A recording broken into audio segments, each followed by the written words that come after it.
Hello guys, कैसे हैं आप लोग। मैं उमेद तलडा, आपका फ्रेंड, फिलोसोफर एंड गाइड। स्वागत है आपका मेरे यूट्यूब चैनल पे। हम पढ़ रहे हैं एमसीक्यू सीरीज़ और सीएमए में हम अब आगे बढ़ेंगे और आज हम पढ़ने वाले हैं चैप्टर 18 डिसीजन मेकिंग टूल्स, जिसके अंदर 3 टॉपिक्स आते हैं: मार्जिनल कॉस्टिंग, एबीसी कॉस्टिंग और ट्रांसफर प्राइसिंग। ठीक है, तो काफ़ी इंपॉर्टेंट चैप्टर है, बहुत ज़्यादा इसका वेटेज है। खैर, इसका कवरेज भी बहुत ज़्यादा है और इसमें दोनों टाइप के क्वेश्चंस आते हैं। थ्योरी भी अच्छी खासी आती है, प्रैक्टिकल भी अच्छे खासे आते हैं। ठीक है, चलिए पूरा हम कवर करेंगे अच्छे से डिटेल में।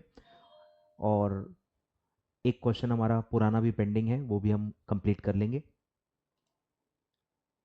चलिए स्टार्ट करते हैं। चलिए आ जाइए, चैप्टर नंबर 18। वीडियो लाइक कर देना भाई जल्दी। चलिए लेट्स स्टार्ट।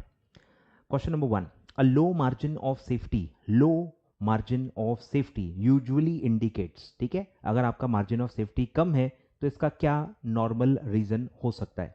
पहला है हाई प्रॉफिट। अब ये तो पूरा उल्टा बोला है, हाई प्रॉफिट होगा तो हाई मार्जिन ऑफ सेफ्टी होना चाहिए। हाई फिक्स्ड ओवरहेड्स, बराबर, ये हो सकता है। अगर आपका फिक्स कॉस्ट ज़्यादा है तो उतना आपका मार्जिन ऑफ सेफ्टी कम होता है। ठीक है, लो फिक्स कॉस्ट, ये भी वही उल्टा होगा। फिक्स कॉस्ट अगर कम है तो उतना मार्जिन ऑफ सेफ्टी आपका ज़्यादा होना चाहिए। ठीक है, फिर है operation on high level of activity, ये भी उल्टा दिया है। हाई लेवल ऑफ एक्टिविटी पे आप काम कर रहे हो तो आपका प्रॉफिट ज़्यादा होना चाहिए, आपका एमओएस ज़्यादा होना चाहिए। ठीक है, तो क्लियर आंसर है हाई फिक्स्ड ओवरहेड्स। ठीक है, और हाई फिक्स्ड ओवरहेड्स होने से क्या होगा, बीईपी आपका ज़्यादा होता है, बीईपी आपका बढ़ जाता है और इसीलिए आपका मार्जिन ऑफ सेफ्टी कम हो जाता है। ठीक है, बीईपी आपका बढ़ जाता है बिकॉज फिक्स्ड ओवरहेड्स, आपको पता ही होगा, बीईपी के फॉर्मूले में न्यूमरेटर में आता है, डायरेक्ट रिलेशन होता है। फिक्स कॉस्ट बढ़ाओगे, बीईपी आपका बढ़ते जाएगा, और उसका उल्टा होता है मार्जिन ऑफ सेफ्टी। जितना बीईपी ज्यादा होगा उतना आपका मार्जिन ऑफ सेफ्टी कम होते जाएगा। ठीक है, चलिए बढ़े आगे। Which of the following is not a method? Which of the following is not a method of transfer pricing considered in the normal course? पहला है फुल कॉस्ट, ये तो है ही, फुल कॉस्ट वेरिएबल कॉस्ट है। नेगोशिएटेड ट्रांसफर प्राइसिंग, ये भी है। Opportunity cost of transfer pricing, I think ये भी है। ठीक है, तो कौन सा कॉस्ट है ही नहीं, मतलब कौन सा मेथड नहीं है, standard cost. Standard cost transfer pricing ऐसा कुछ है नहीं। वेरिएबल कॉस्ट है, फुल कॉस्ट है, नेगोशिएटेड भी है, मार्केट बेस्ड भी है। ठीक है, अपॉर्चुनिटी कॉस्ट भी है, तो स्टैंडर्ड कॉस्ट नहीं है। चलिए बढ़े आगे, आगे बढ़ते हैं। अब इसमें इस चैप्टर में आपको मैं बता दूं 3-4 टाइप्स, बहुत ही टिपिकल टाइप्स हैं, उस टाइप के ही रिपीट होने वाले हैं। ठीक है, ओल्ड सिलेबस में भी ऐसा ही होता आया है। 3-4 टिपिकल टाइप्स हैं, अगर आप उस टाइप को अच्छे से समझ लो, बस नंबर बदल बदल के क्वेश्चंस आते हैं, तो बहुत इजी मार्क्स आपको मिल सकते हैं। काफ़ी बच्चे मैं वही देखता हूँ प्रैक्टिकल से भागते हैं। मत भागो, हर प्रैक्टिकल टफ नहीं होता, तो आप थोड़ा दिमाग लगाओ, कुछ ना कुछ चीज़ें आपको समझ में आएंगी, एटलीस्ट उतना कवर करके जाओ। ठीक है, तो ये एक टिपिकल टाइप है क्वेश्चन का, इसमें कितना घुमा सकते हैं वो भी मैं आपको बता दूंगा। ठीक है, तो ये एक टिपिकल टाइप है कि दो अलग अलग लेवल्स पे या दो अलग अलग ईयर्स का आपको डेटा दिया रहेगा। इसमें क्या क्या डेटा दिया जा सकता है, एक है प्रॉफिट और सेल। नॉर्मली क्या दिया रहता है, प्रॉफिट और सेल, ये घुमाया वाला ही क्वेश्चन है। इसमें सेल की जगह पे कॉस्ट ऑफ सेल दिया है, बस इतना ही इन्होंने घुमाया हुआ है। तो ऐसे टाइप के क्वेश्चंस आते हैं और इसमें आपको फिर अलग अलग चीजें पूछी जा सकती हैं। मतलब बेसिकली ये सेमी वेरिएबल टाइप का क्वेश्चन है, सेमी वेरिएबल कॉस्ट टाइप होता है, तो इसको आप स्प्लिट कर सकते हो। इसमें आपको पीवी रेशो पूछा जा सकता है, इसमें आपको वेरिएबल कॉस्ट पर यूनिट पूछा जा सकता है, इसमें आपको फिक्स कॉस्ट पूछा जा सकता है।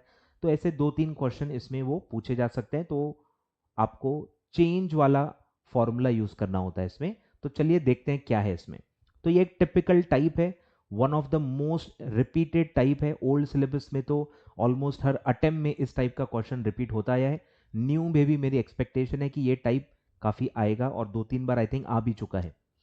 ध्यान देना, following data provided by M limited, first 6 months, last 6 months. ठीक है, दो अलग अलग पीरियड है, अब वो 6 मंथ्स हो, ईयर्स हो, 3 मंथ्स हो, कोई फर्क नहीं पड़ता। दो अलग अलग पीरियड है, उसके डेटा दिए हुए। एक है प्रॉफिट, सीधे दिया हुआ है 10 लाख और 14 लाख। फिर एक दिया है कॉस्ट ऑफ सेल, ठीक है। इसमें एक फॉर्मूला आता है, वो आता है पीवी रेशो का। PV ratio is equal to change in profit, change in profit upon change in sale, ठीक है। ये फॉर्मूला आपको यूज करना है, चेंज वाला फॉर्मूला इसको कहते हैं। इसी में आप वेरिएबल कॉस्ट का भी डायरेक्टली फॉर्मूला यूज कर सकते हो। Variable cost ratio, variable cost ratio, अभी तक शायद ऐसा क्वेश्चन नहीं आया है रेशो वाला, वेरिएबल कॉस्ट रेशो निकालने के लिए, पर आप निकाल सकते हो। तो उसमें आता है चेंज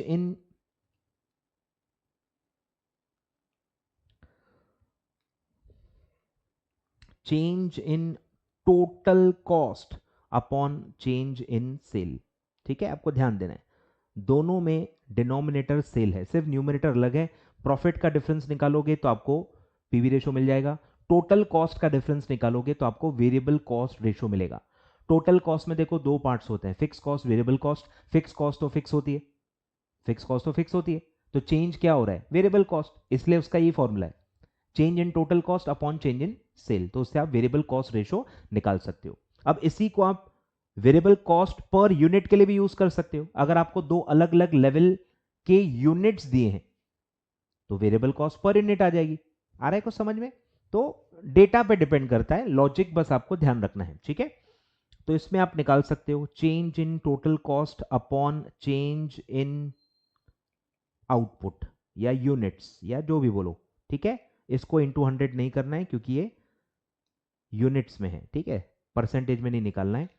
तो ये आएगा आपका वेरिएबल कॉस्ट पर यूनिट, ठीक है। सारे फॉर्मूलेस नोट करते जाओ, मैं आपको बच्चों की तरह बताऊंगा नहीं ये नोट करो वो नोट करो, इतना आपको मेच्योरिटी दिखानी है। कोई भी काम की चीज़ मैं बता रहा हूँ, भले मैं लिख नहीं रहा हूँ पर बोल रहा हूँ, वो भी आपको लिखते जानी है, ठीक है। चलिए, तो पीवी रेशो का हम फॉर्मूला यूज करेंगे। अब अगर आप ध्यान दो तो आपको समझ में आ जाएगा कि इसमें क्या घुमाया है। इसमें फॉर्मूले में आता है सेल, पर आपको सेल दिया ही नहीं, आपको सेल दिया ही नहीं, आपको क्या दिया है, कॉस्ट ऑफ सेल। तो कुछ बच्चे क्या करते हैं, जो मिला वो ले लो ऐसा गलती सबने की हुई है, ठीक है, जो मिला ले लो, कोई फर्क नहीं पड़ता, ठीक है। तो ऐसा नहीं है, कॉस्ट ऑफ सेल आप इसमें नहीं ले सकते, लेकिन आप सेल निकाल सकते हो। बचपन से आप एक फॉर्मूला पढ़ रहे हो, sale is equal to cost plus profit, cost plus profit, बस जोड़ दो आपका सेल आ जाएगा। बोलो, तो सबसे पहले आपको यहां सेल्स निकालना है। बोलो, सेल फर्स्ट 6 मंथ्स का कितना आएगा, कॉस्ट प्लस प्रॉफिट तो आएगा 80 लैक्स,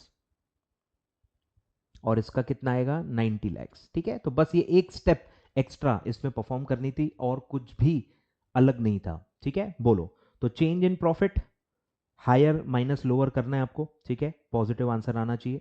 तो 14 lakh minus 10 lakh divided by change in sale 90 lakhs divided by 80 lakhs into 100। बोलो, न्यूमरेटर क्या आएगा, 4 lakh divided by 10 lakh into 100, तो क्लियर है 40%, ठीक है। तो आपका पीवी रेशो कितना है, 40%। और अब आपको पूछा है फिक्स कॉस्ट बताओ, मतलब बेसिकली ये जो टोटल कॉस्ट है, ये जो कॉस्ट है, इसको आपको स्प्लिट करना है।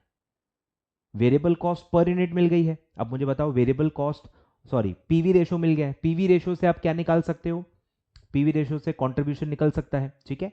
या आप बोलो फिक्स कॉस्ट कैसे निकालोगे, इसमें आपको वही वेरिएबल कॉस्ट निकालना पड़ेगा मेरे ख्याल से, क्योंकि टोटल कॉस्ट के दो पार्ट्स होते हैं, वेरिएबल कॉस्ट और फिक्स कॉस्ट, वेरिएबल कॉस्ट और फिक्स कॉस्ट। तो आपको क्या लगेगा, वेरिएबल कॉस्ट लगेगा, आपको वेरिएबल कॉस्ट लगेगा, ठीक है। वेरिएबल कॉस्ट पर यूनिट, या इस केस में पर यूनिट तो निकाल ही नहीं सकते क्योंकि यूनिट दिया ही नहीं है, तो इसमें रेशो लेना पड़ेगा, पीवी रेशो, या दूसरा जो मैंने अभी आपको बताया वेरिएबल कॉस्ट रेशो, ठीक है।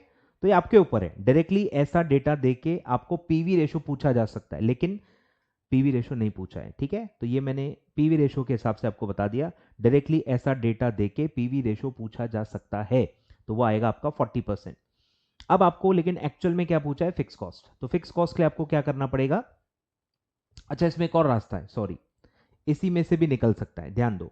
अब आपको एक और फॉर्मूला पता है कि प्रॉफिट दिया हुआ है, अपन ने क्या ध्यान नहीं दिया, प्रॉफिट दिया हुआ है, प्रॉफिट दिया हुआ है, तो आपको एक कॉस्ट शीट पता होगी। बोलो, sale minus variable cost is equal to contribution, contribution minus fix cost is equal to profit. आ रहा है ख्याल में? तो आप कंट्रीब्यूशन निकाल सकते हो क्योंकि आपके पास पीवी रेशो है, sale into PV ratio contribution, और प्रॉफिट तो दिया ही हुआ है। तो इसी फॉर्मूले को, जो आपका नॉर्मल फॉर्मूला है, profit is equal to contribution minus fix cost, इसी को शफल कर लो। बोलो, profit is equal to contribution minus fix cost. Profit दिया हुआ है, कंट्रीब्यूशन हम पीवी रेशो लेके निकाल लेंगे, तो फिक्स कॉस्ट आप निकाल सकते हो। बोलो, fix cost is equal to contribution minus profit. ये फॉर्मूला आपको यूज करना है, ये फॉर्मूला आपको यूज करना है, ठीक है। बोलो, अब कोई भी एक लेवल पे हम इसको सॉल्व करते हैं, कोई भी एक डेटा पे इसको यूज कर सकते हो, सेम आंसर आता है दोनों पे।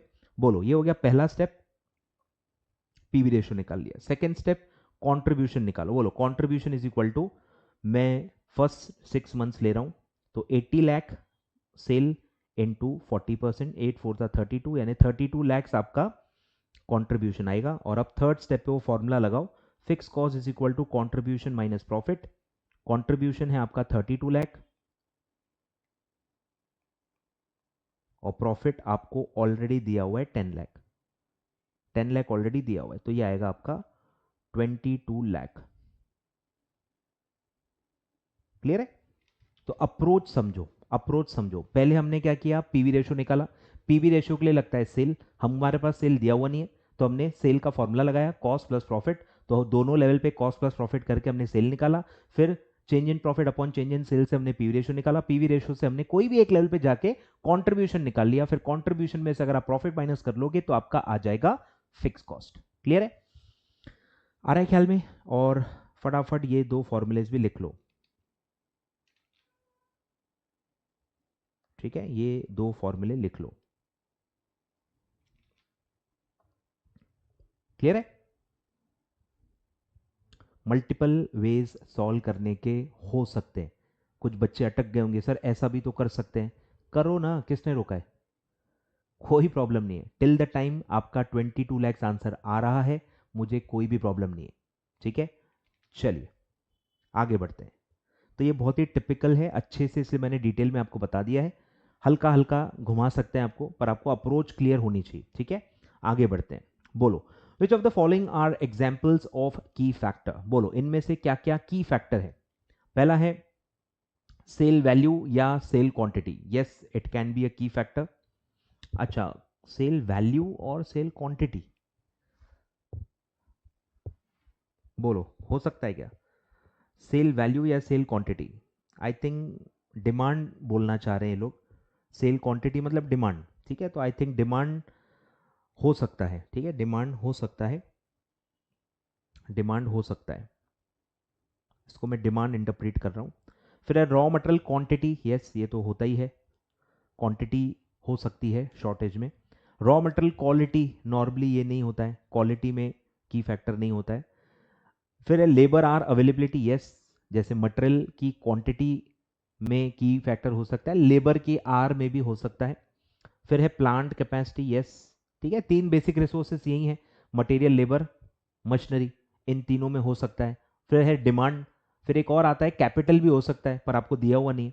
फिर है number of plants used in manufacturing process, ठीक है, ये ऐसे ही है, बेहुदा दिया हुआ है कुछ भी।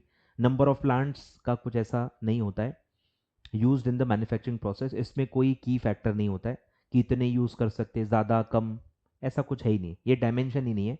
फिर है कॉस्ट ऑफ प्रोडक्शन, ठीक है, ये भी कोई की फैक्टर नहीं है। एक और क्या आ सकता है, कैपिटल, ठीक है, कैपिटल आ सकता है पर दिया हुआ नहीं है। तो 1 2 4 5, 1 2 4 5, 1 2 4 5, ये सारे की फैक्टर्स हैं। क्या क्या की फैक्टर्स नहीं है, रॉ मटेरियल क्वालिटी, फिर है number of plants used in process और कॉस्ट ऑफ प्रोडक्शन, ये तीनों की फैक्टर्स नहीं है, ठीक है, ये तीनों की फैक्टर्स नहीं है।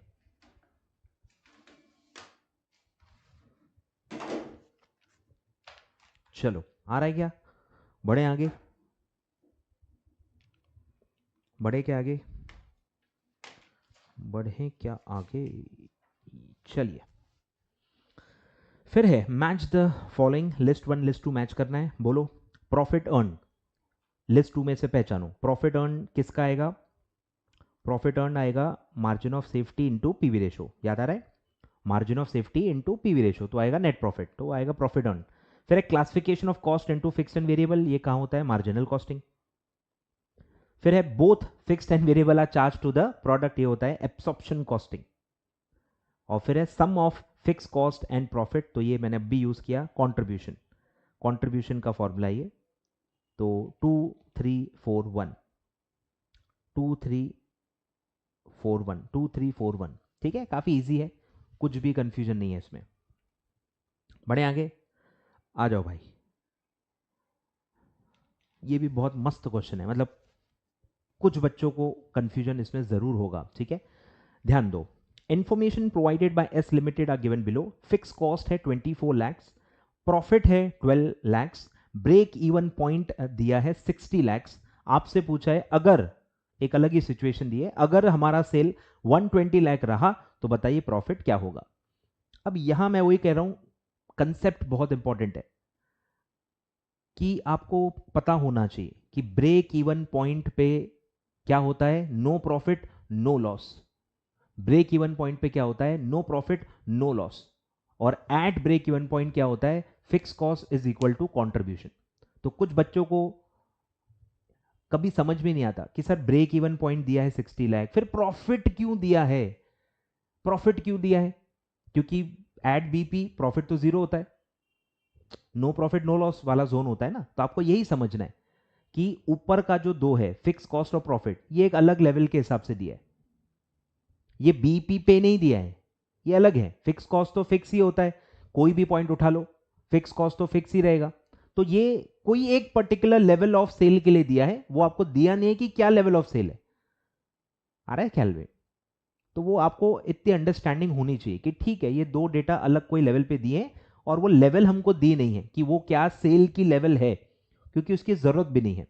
और फिर अलग से आपको दिया है कि हमारा बीपी 60 लाख है। अब जब आप बीपी का फॉर्मूला लगाओगे तो आपको ये पता होना चाहिए कि जब मैं बीपी का फॉर्मूला लगा रहा हूं, मुझे ये प्रॉफिट इग्नोर करना होगा। बच्चों को यही कंफ्यूजन होता है कि सर ये प्रॉफिट क्यों नहीं ले रहे। अरे भाई मेरे, बीपी पे नो प्रॉफिट नो लॉस होता है और फिक्स कॉस्ट हर लेवल पे कांस्टेंट होती है, वो बीपी हो न हो, कोई भी लेवल ऑफ सेल हो, आप फिक्स कॉस्ट 24 लाख ही लोगे। क्लियर है। तो अब इसमें आपको बीपी का फॉर्मूला लगाना है। बीपी का फॉर्मूला अगर आपको पता होगा तो आपको याद आएगा कि उसमें क्या यूज होता है, fix cost upon PV ratio, fix cost upon PV ratio. तो बीपी भी दिया है, फिक्स कॉस्ट भी दिया है, तो तुरंत क्लिक होना चाहिए कि बीपी के फॉर्मूले से आप पीवी रेशो निकाल सकते हो। फिर पीवी रेशो अगर आपको मिल गया तो सेल पे पीवी रेशो लगा देना, कंट्रीब्यूशन आ जाएगा। कंट्रीब्यूशन में से फिक्स कॉस्ट तो दिया ही, फिक्स कॉस्ट कांस्टेंट रहता है, कोई भी लेवल ले लो, तो कंट्रीब्यूशन में से फिक्स कॉस्ट माइनस करोगे तो आपका प्रॉफिट आ जाएगा जो आपको पूछा है। मतलब आपको सिर्फ और सिर्फ क्या चाहिए, सिर्फ और सिर्फ आपको क्या पता होना चाहिए, पीवी रेशो, ठीक है। और कुछ बच्चों को एक क्लिक होगा कि सर पीवी रेशो का तो एक और फॉर्मूला है, कंट्रीब्यूशन अपॉन सेल। तो बेटा वो फॉर्मूला बीपी का नहीं है, आपको नॉर्मल सेल नहीं दी हुई है। ये जो 12 लाख का प्रॉफिट है ये 60 लाख की सेल पे नहीं है, बस यही आपको समझना है। क्लियर है। चलिए आगे बढ़ते हैं। तो फर्स्ट स्टेप है आपका बीपी का फॉर्मूला यूज करो। BP is equal to fix cost upon PV ratio. बोलो therefore PV ratio is equal to fix cost upon BP. बोलो फिक्स कॉस्ट है 24 लाख, बीपी है 60 लाख, इनटू 100 करना मत भूलना क्योंकि आपको परसेंटेज में चाहिए। बोलो 24 डिवाइडेड बाय 60, सिर्फ इनटू 100 नहीं भी करोगे तो 0.4 आएगा। अब 0.4 को परसेंटेज में कन्वर्ट करना है तो इनटू 100 करना ही पड़ेगा, तब आएगा 40%। ठीक है, अगर आपको यहाँ ऐसा 40% लिखना है तो इनटू 100 करना पड़ेगा। तो पहला स्टेप है सर, हमको आ गया पीवी रेशो। अब हम आसानी से निकाल सकते हैं। बोलो प्रॉफिट इज इक्वल टू, सीधे मैं निकाल रहा हूं, profit is equal to contribution minus fix cost. Contribution भी निकाल लो, sales into PV ratio. Sales कितना है 120 lakh into PV ratio 40% minus fix cost, fix रहता है 24 लाख। बोलो 120 into 40% that comes to 48 lakh, 48 lakh minus 24 lakh वो आएगा 24। तो 24 लाख आपका प्रॉफिट होगा अगर आपका सेल कितना है 120 लैक्स। क्लियर है। तो अब ये प्रॉफिट 12 लाख क्या लेवल पे होगा ये भी आप निकाल सकते हो। क्लियर है। कंट्रीब्यूशन निकाल लो, 24 लाख प्लस 12, 24 प्लस 12 यानी करंट जो ऊपर डेटा दिया है, करंट जो ऊपर डेटा दिया है उसका कंट्रीब्यूशन आता है 36 लाख।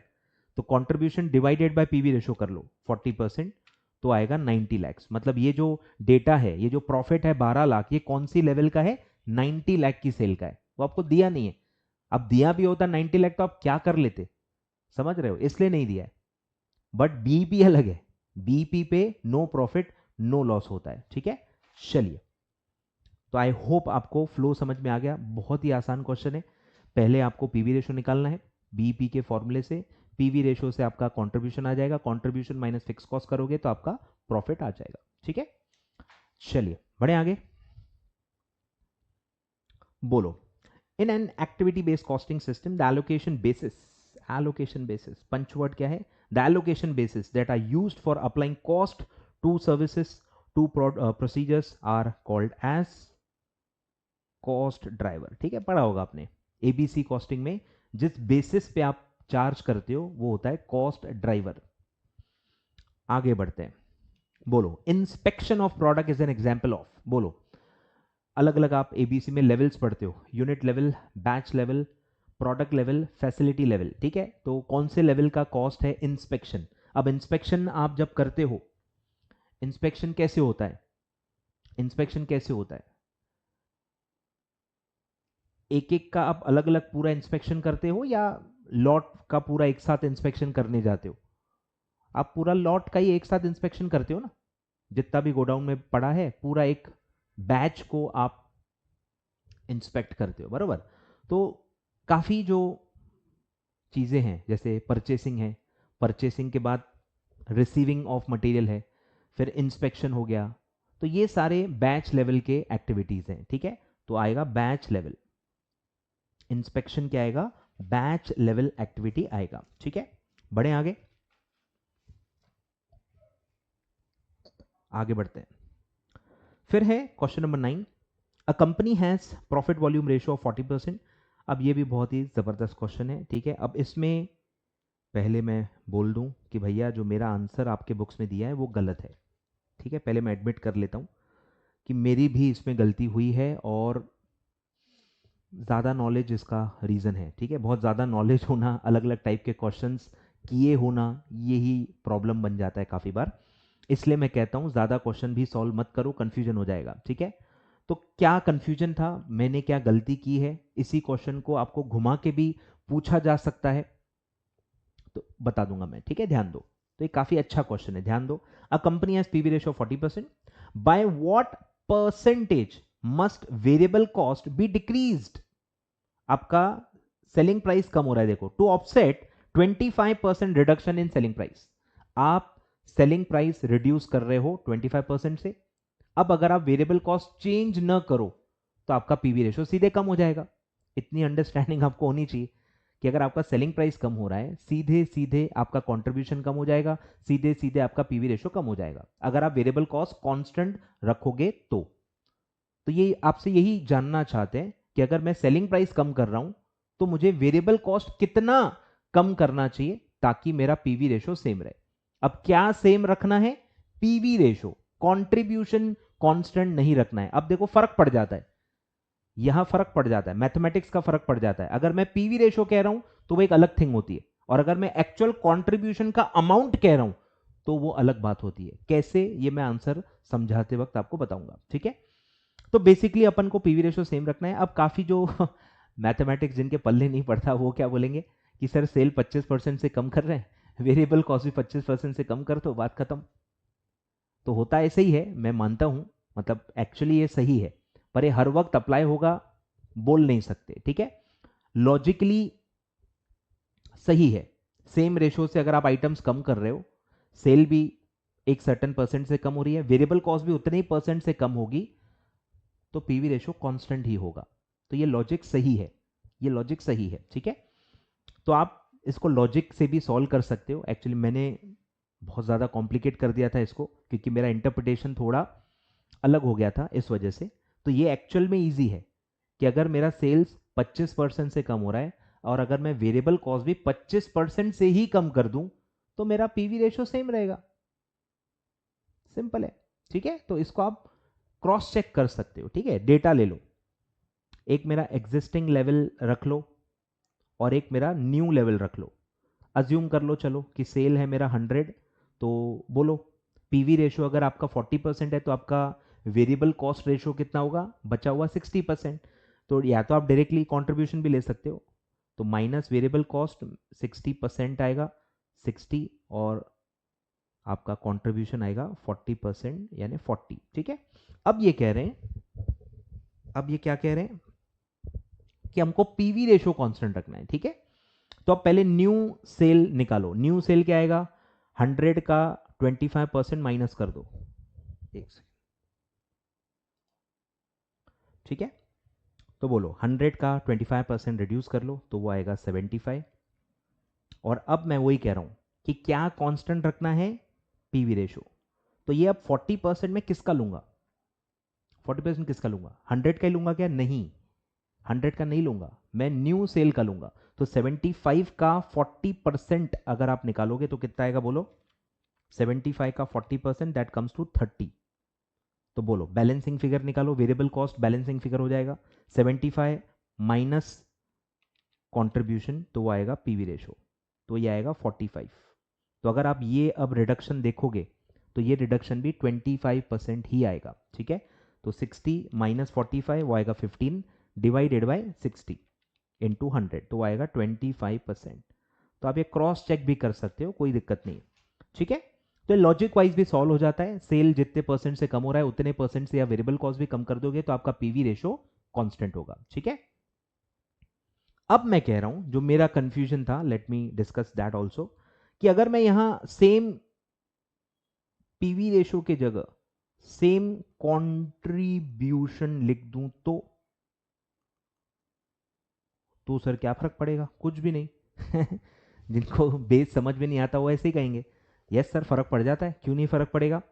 अब मैं कह रहा हूं सेम कंट्रीब्यूशन, यानी मुझे ये 40 कांस्टेंट रखना है, 40% नहीं 40 रुपीज। क्लियर है, तो अब ये बदल जाएगा, ध्यान दो। अब क्या होगा, अब क्या होगा, ध्यान दो, अब क्या होगा, क्या होगा, सेल तो 75 आएगी चाहेगी। अब मैं कह रहा हूं अब हमको 40% कांस्टेंट नहीं रखना है, 40 रुपीज कॉन्ट्रीब्यूशन कांस्टेंट रखना है, तो ये 40 में सीधे यहां ले लूंगा।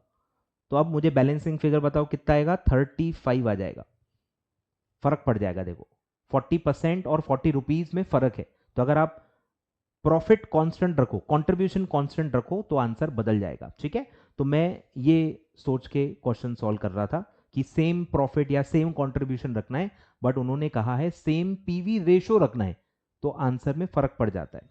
बोलो तो अब क्या करेंगे कि आपने कितना रिडक्शन कर लिया, देखो वेरिएबल कॉस्ट का निकालो, 60 माइनस 35 डिवाइडेड बाय 60, तो ये आता है 41.67%। ठीक है, तो जो क्वेश्चन आपको पूछा गया है उसका आंसर 25 ही है। और अगर मैं वर्ड्स बदल दूं, अगर मैं वर्ड्स बदल दूं, अगर मैं वर्ड्स डाल दूं सेम कंट्रीब्यूशन, तो फिर आपको आंसर आएगा 41.67%। ठीक है, तो आंसर करेक्ट कर लेना। ठीक है, आंसर आपका आएगा 25%, और इसका वर्किंग भी लिखने की जरूरत नहीं है, ये लॉजिकल क्वेश्चन है कि जितने से सेल कम हो रहा है उतने से ही अगर आप वेरिएबल कॉस्ट भी कम कर दोगे तो आपका पीवी रेशो कांस्टेंट रहेगा।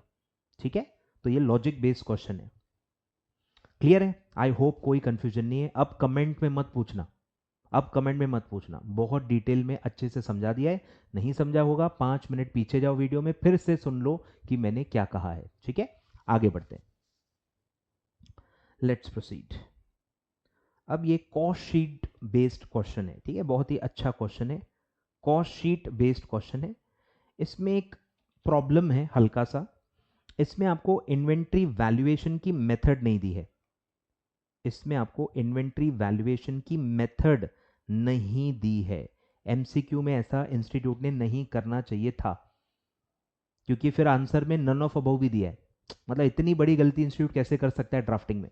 भैया अगर आप मेथड नहीं दे रहे हो तो एटलीस्ट नन ऑफ अबव तो मत दो, बच्चा कंफ्यूज हो जाएगा ना। और समझ में आ रहा है, हिंट कैसे लेगा, आ रहा है कुछ समझ में। तो नन ऑफ अबव देके और काम बिगाड़ दिया इन्होंने। तो मैं इसको फीफो मेथड से सॉल्व कर रहा हूं। फीफो मेथड क्या होता है sir, first in first out. कैसे अप्लाई होती है मैं भी आपको बताऊंगा, कहां अप्लाई होती है ये भी मैं आपको बताऊंगा। काफी बच्चों को पता ही नहीं है कि इसका क्या लेना देना है। आ जाएगा समझ में, वेट फॉर 5 मिनट्स। बोलो, आपको पूरा डेटा दिया है, प्रोडक्शन है 11,000 यूनिट्स और उसका कॉस्ट दिया है पर यूनिट, क्लोजिंग स्टॉक भी दिया है फिनिश गुड्स का 3,000 यूनिट्स।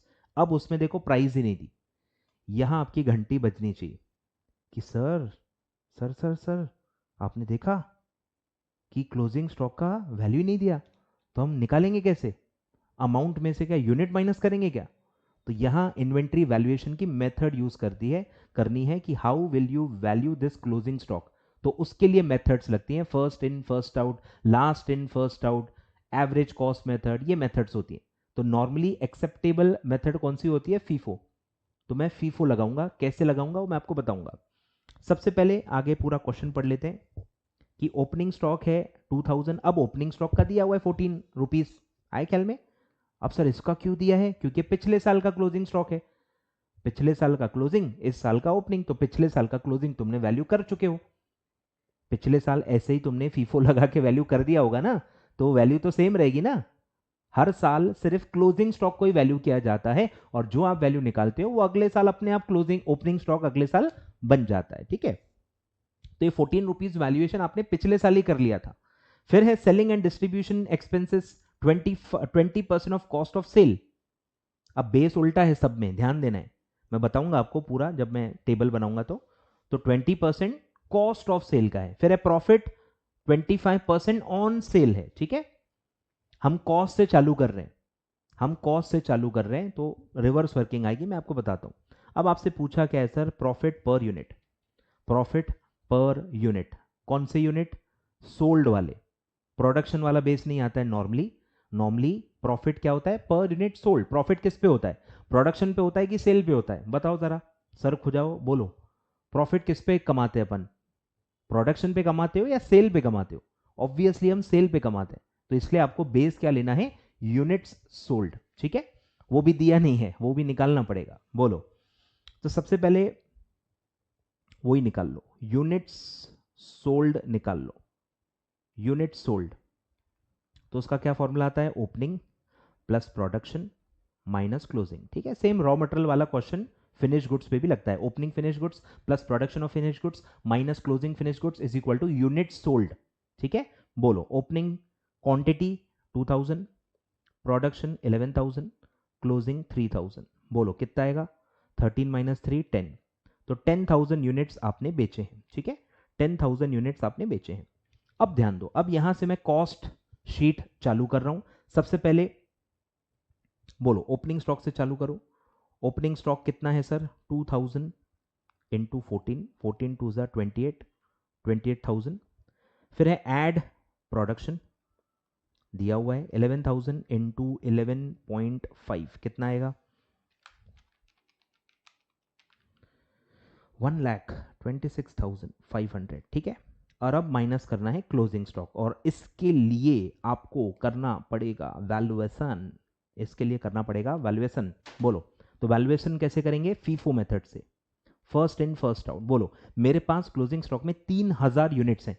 अब मुझे ये आइडेंटिफाई करना है सर कि ये ओपनिंग स्टॉक जो 2,000 है, ये 2,000 भी मेरे क्लोजिंग स्टॉक में है, या ये जो 11,000 मैंने इस साल बनाए हैं ये मेरे क्लोजिंग स्टॉक में, मुझे ये पता करना है। इसीलिए आपको मेथड लगती है, क्योंकि दोनों की कॉस्ट अलग है।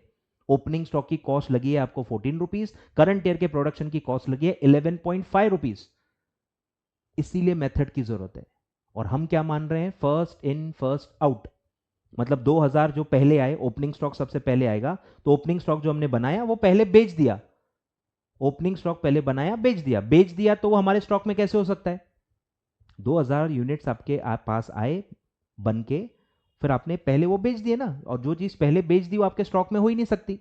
तो ये जो 3,000 यूनिट्स आपके स्टॉक में, ये कौन से होंगे, जो आपने बाद में बनाए हैं, मतलब जो करंट ईयर में आपने 11,000 यूनिट्स बनाए हैं, इनमें से वो 3,000 आपके बच गए होंगे। मतलब जो 10,000 आपने बेचे वो कौन से होंगे, वो 2,000 ओपनिंग वाले बेच दिए होंगे, और 8,000 करंट ईयर प्रोडक्शन में से बेचा होगा। 11,000 आपने बनाया है, उसमें से 8,000 बेच चुके हो, तो वो 11 में से ही 3,000 है जो आपके पास क्लोजिंग स्टॉक में पड़े हैं। क्लियर है, इससे ज्यादा बेसिक मैं नहीं बता सकता, ठीक है। आ जाओ, तो वैल्यू कौन सी लेंगे, करंट ईयर की, करंट ईयर प्रोडक्शन का जो कॉस्ट है पर यूनिट, वो वैल्यू हम यहां पे लेंगे। तो 3000 into 3000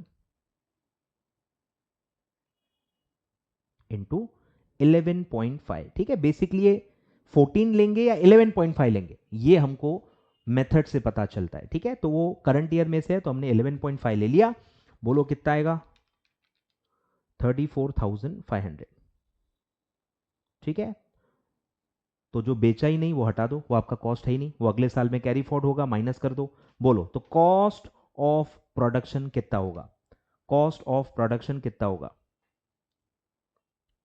sorry, cost of production नहीं, cost of good sold, sorry, I am very very sorry. Cost of good sold कितना होगा?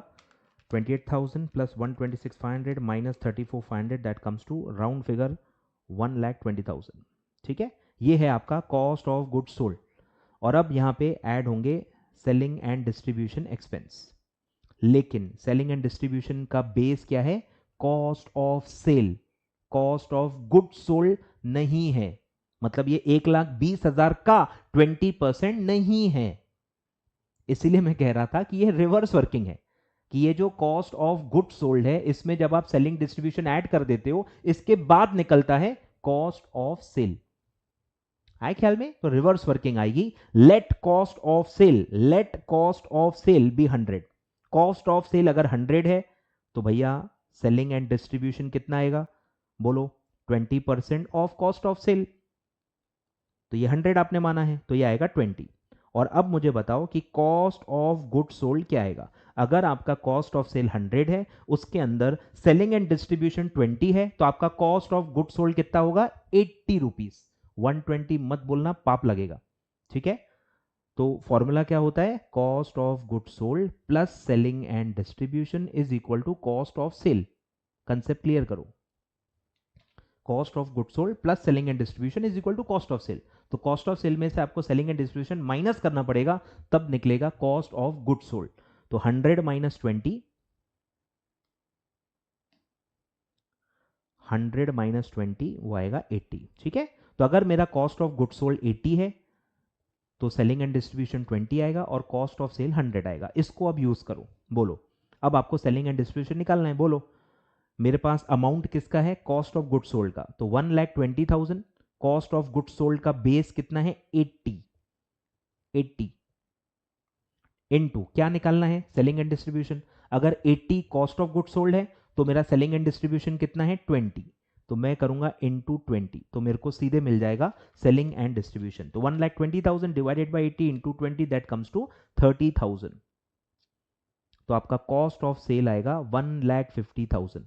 अब आप क्रॉस चेक कर सकते हो, क्रॉस चेक कर सकते हो कि यही कॉस्ट ऑफ सेल का 20% था। निकालो, 1,50,000 इंटू 20%, एग्जैक्टली 30,000 आएगा। 30,000 ही आपका आया है, मतलब आपने वर्किंग सही की है। बोलो, अब कॉस्ट ऑफ सेल मिल गया है, तो आपको सिर्फ क्या निकालना है? प्रॉफिट। अब प्रॉफिट भी देखो काय का बोला है? सेल का। सेल दिया हुआ है? नहीं। क्या मिला है अपने को अभी? कॉस्ट ऑफ सेल यानी कॉस्ट। तो परसेंटेज सेल का है पर अमाउंट कॉस्ट का है, फिर से बेस चेंज करना पड़ेगा, ठीक है। बोलो, तो अगर सेल 100 है तो प्रॉफिट कितना होगा? 25 लिखा हुआ है, 25% ऑफ सेल, 25% ऑन सेल। तो अगर सेल 100 है, उसके अंदर प्रॉफिट 25 है, तो आपका कॉस्ट कितना होगा? 100 minus 25, sale minus profit is equal to cost, यानी कि 75। सेम रेशो प्रपोर्शन यूज करो। बोलो, मुझे अब डायरेक्टली चाहिए प्रॉफिट। मेरे को एक्चुअली सेल चाहिए भी नहीं, मुझे पूछा है प्रॉफिट पर यूनिट। तो मुझे बस प्रॉफिट का टोटल अमाउंट मिल गया, काम बन गया, उसको अपन नंबर ऑफ यूनिट सोल्ड से डिवाइड करेंगे, अपना आंसर आ जाएगा। बोलो, तो प्रॉफिट कितना आएगा? Cost of sale divided by cost of sale का बेस। कॉस्ट ऑफ सेल का बेस कितना है? 75, ठीक है। 75 कॉस्ट ऑफ सेल का बेस है 75, और उसके अंदर प्रॉफिट कितना है? 25, ठीक है। मतलब 100 के अंदर प्रॉफिट कितना है? 25। तो 1,50,000 divided by 75 into 25, that comes to 50,000। और सेल आप निकालोगे अगर, तो वो आएगा 2 लाख, ठीक है। तो मेरा प्रॉफिट मुझे मिल गया 50,000। तो अब मैं निकाल रहा हूं प्रॉफिट पर यूनिट। बोलो, 50,000 प्रॉफिट है total, divided by units sold, divide by units sold is 10,000। First working में हमने निकाला था, तो 50,000 divide by 10,000 that comes to 5 rupees per unit. Clear है? तो ये फीफो मेथड से आंसर आ रहा है। ठीक है, तो ये पूरा है। आई होप आप सब लिखोगे, सब लिखो, जो जो बेसिक्स आपको नहीं पता है सब लिखो, बिल्कुल शर्माने का नहीं, कोई आपको देख नहीं रहा, घर पे मस्त बैठे हो आराम से, लिख लो, सब लिख लो।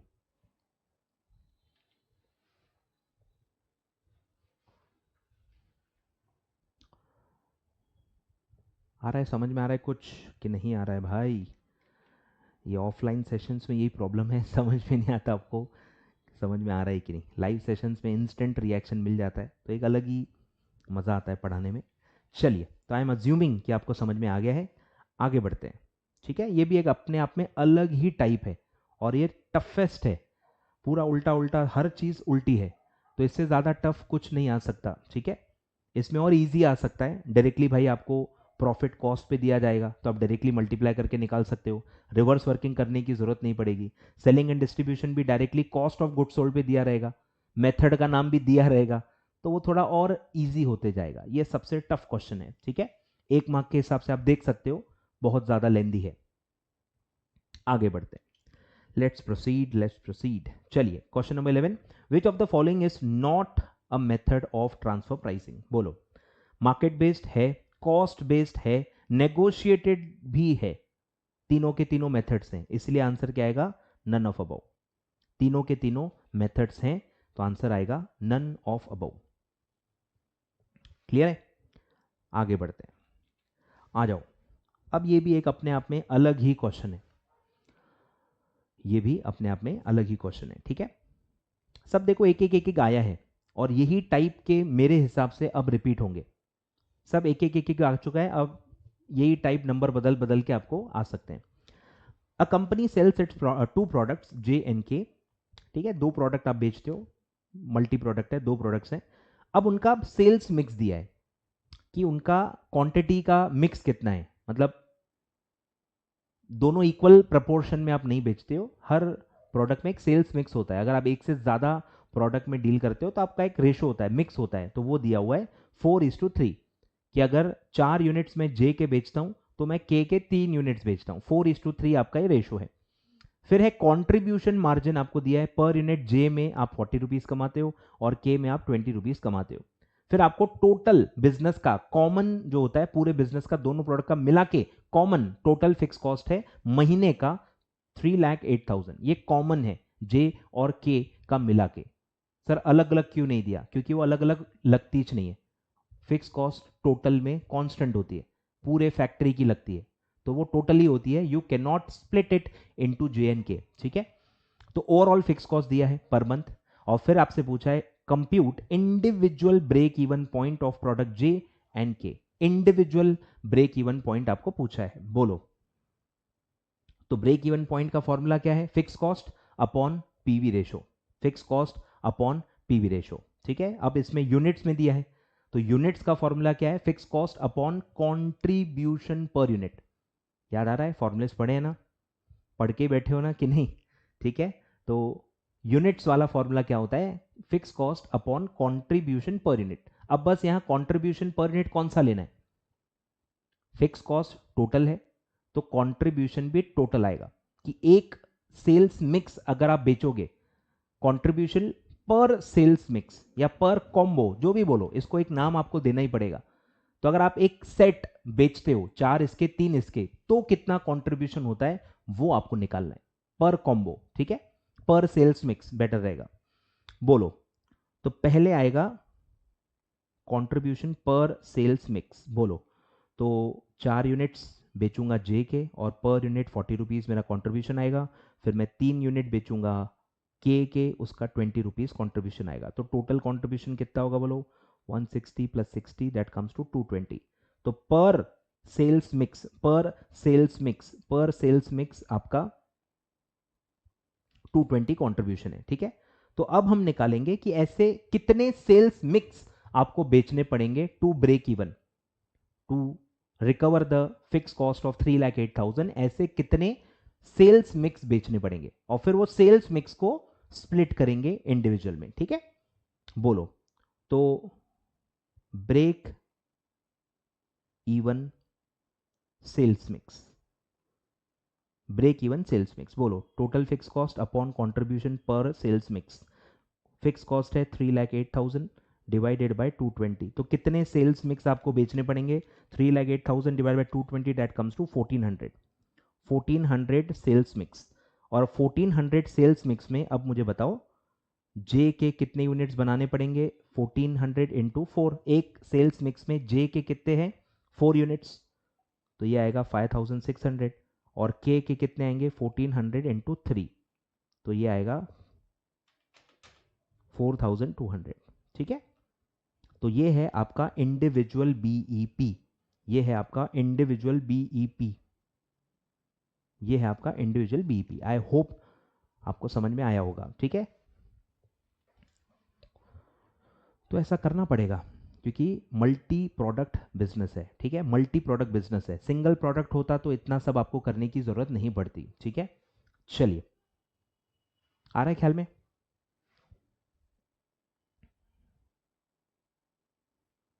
बढ़े आगे? बढ़े क्या भाई आगे?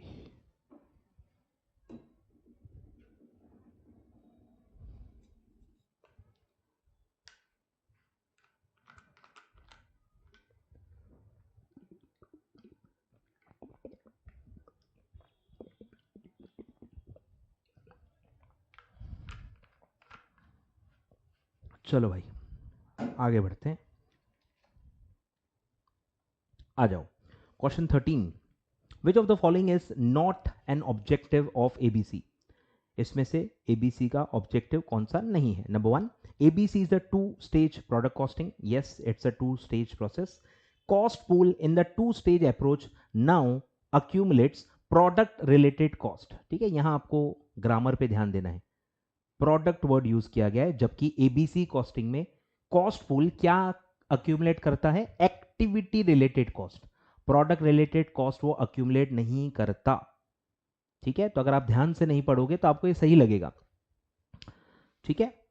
और थर्ड है, it is based on the concept that products consume activities and activities consume resources, तो ये तो सही है, ठीक है। तो बी ऑप्शन आपका गलत है क्योंकि वहां प्रोडक्ट वर्ड यूज किया गया है, जबकि वहां क्या वर्ड आना चाहिए? एक्टिविटी। आगे बढ़ते हैं, आ जाओ। Question number 14, selling price of a product is 32 per unit, variable cost ratio is 50%, fixed cost is 96,000, units sold are 10,000 units, calculate margin of safety in percentage, percentage में आपको निकालना है, ठीक है। तो कैसे निकालेंगे? आप मार्जिन ऑफ सेफ्टी वैल्यू भी निकाल सकते हो, बट यूनिट्स में दिया है तो यूनिट्स में निकालना पड़ेगा क्योंकि यूनिट सोल्ड, यूनिट्स दिए हैं, उसको खैर आप सेलिंग प्राइस से मल्टीप्लाई करके वैल्यू भी निकाल सकते हो, पर लेंदी हो जाएगा। यूनिट्स दिए हैं डायरेक्टली तो यूनिट्स में निकाल लो। तो अगर आपको मार्जिन ऑफ सेफ्टी के यूनिट्स मिल जाएं तो मार्जिन ऑफ सेफ्टी यूनिट्स को आप टोटल सेल से डिवाइड करके मार्जिन ऑफ सेफ्टी परसेंटेज निकाल सकते हो, ठीक है। तो अपन को क्या निकालना है? पहले margin of safety in units, तो उसका क्या फॉर्मूला है? बोलो, net profit upon contribution per unit, net profit upon contribution per unit. अब कॉन्ट्रीब्यूशन पर यूनिट दिया हुआ नहीं है, आपको दिया हुआ है वेरिएबल कॉस्ट रेशो। अब आपको पता ही होगा कि PV ratio is equal to 100 minus variable cost ratio, तो पीवी रेशो कितना आएगा? 50%, याद आ रहा है। और सेलिंग प्राइस दिया है, selling price into PV ratio करोगे तो कॉन्ट्रीब्यूशन आ जाएगा। बोलो, तो नेट प्रॉफिट कितना है? सॉरी, नेट प्रॉफिट दिया नहीं है,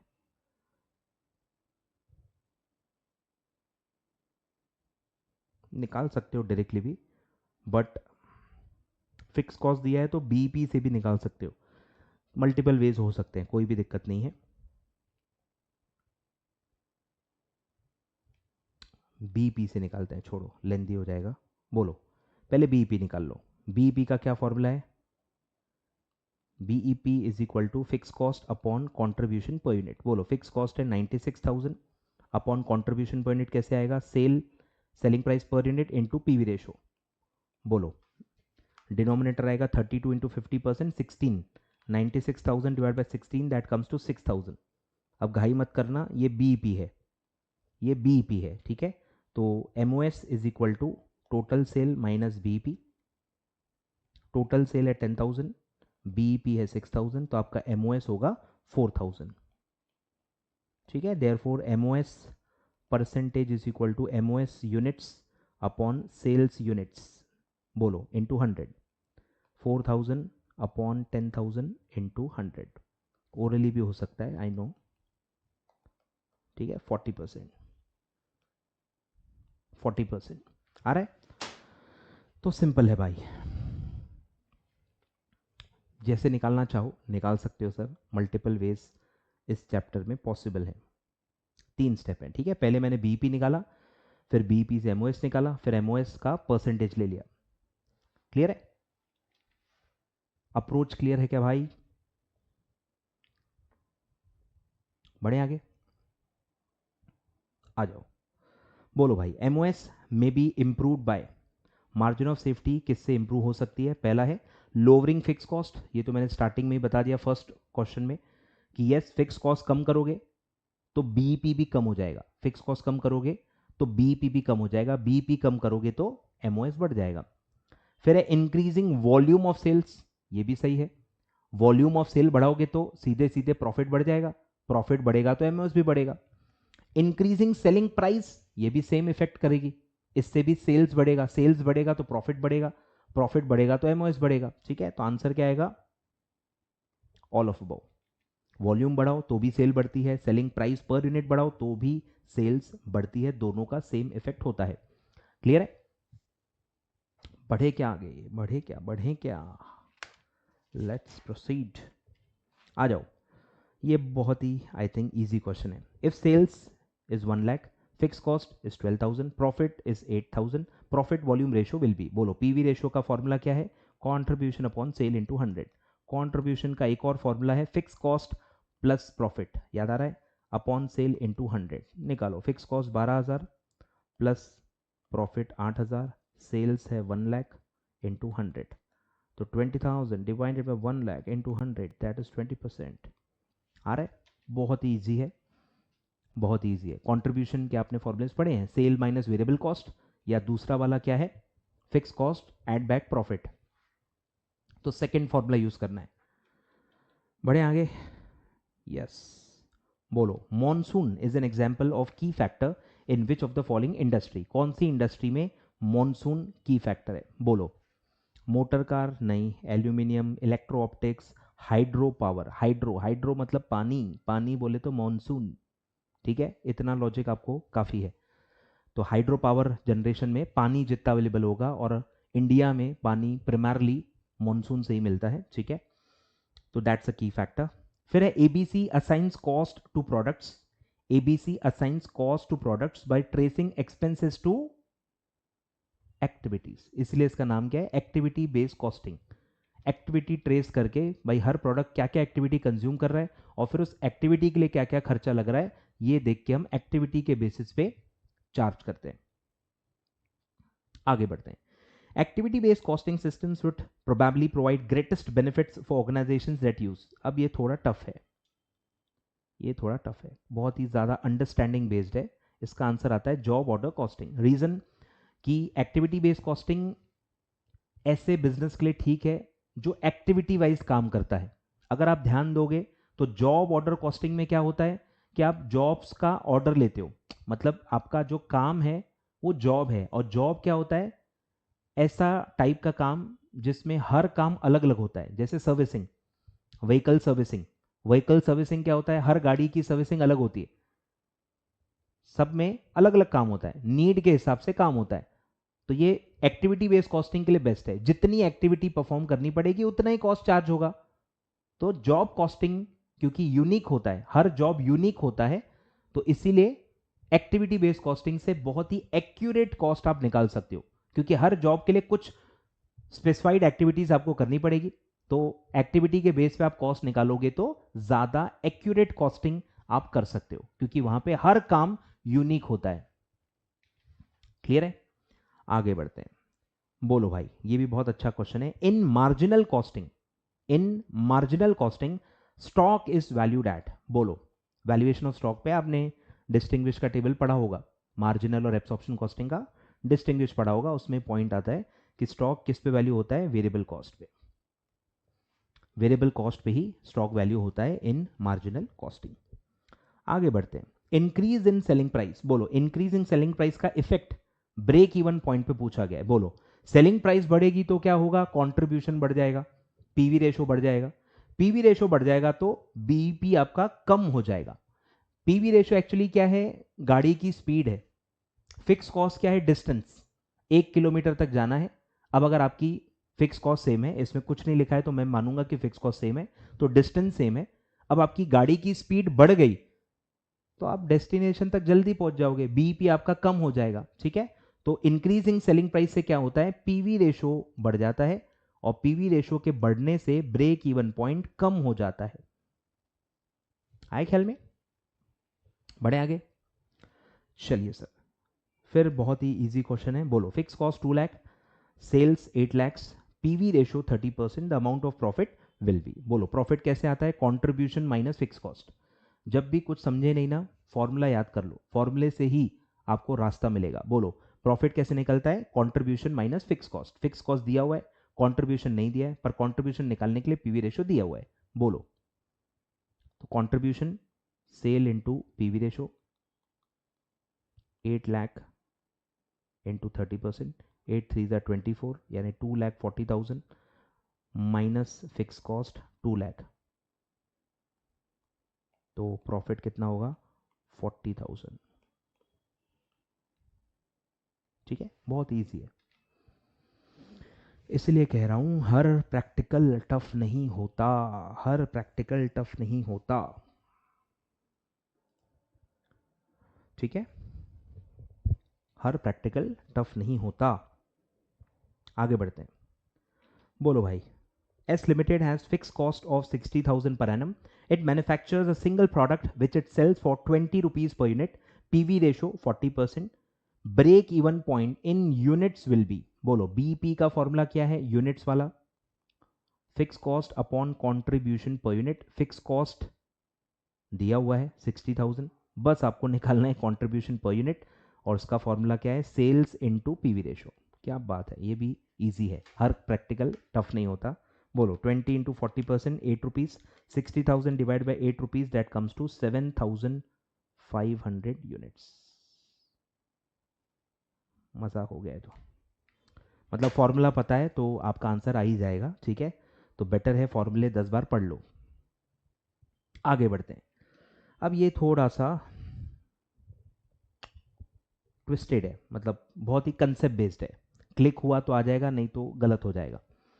gas oil and company has 2 divisions, ठीक है, ये ट्रांसफर प्राइसिंग पे, ट्रांसपोर्टेशन एंड रिफाइनिंग, ठीक है, 2 ऐसे डिविजन्स हैं, transportation sales crude oil to refining, ठीक है, रिफाइन क्या करोगे, क्रूड ऑयल, तो क्रूड ऑयल ट्रांसपोर्टेशन डिपार्टमेंट उनको देता है और रिफाइनिंग वाले उसको रिफाइन करते हैं। The cost of 1 barrel of crude is 50 rupees, direct labor is 15 rupees, variable overheads is 3 rupees, and fixed overhead is 35 rupees.